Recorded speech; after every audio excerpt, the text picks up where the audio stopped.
Assalamualaikum warahmatullahi wabarakatuh. Okey, bersama saya Yusof Turbo.com. Okey, pada kali ini saya nak tunjukkan kepada korang semua yang pasal yang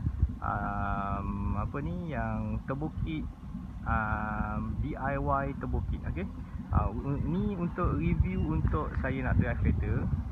Okey, untuk bunyi exhaust. Okey, ni dalam keadaan enjin dah hidup sebenarnya. Okay, kita boleh tengok dia punya intercooler pun tak adalah melampau mana. Okey.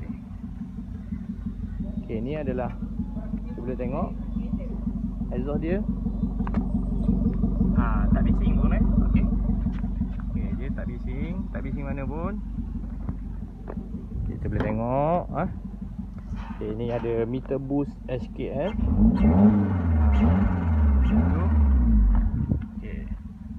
Okay, ni untuk saya nak drive kereta. Okay, boleh tengok ni adalah 1.5 auto 1.5 auto.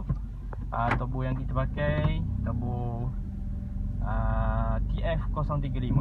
Boost 0.5 je Okay.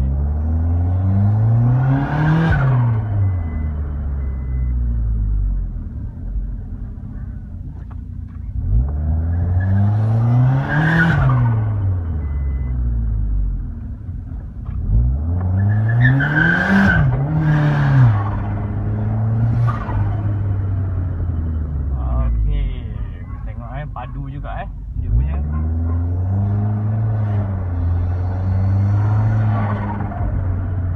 Okey, enjin ni enjin asal yang high compression, tapi kita pakai dia punya low boost saja.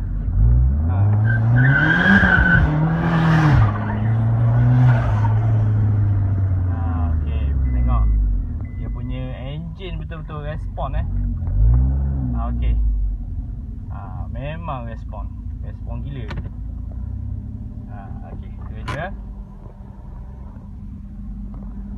Okey, boost dia dekat sini je, 0.5. Okey, 0.5 dengan TF035 ni dalam 170 horsepower. Okey, daripada tu saja. Kita boleh tengok daripada sini.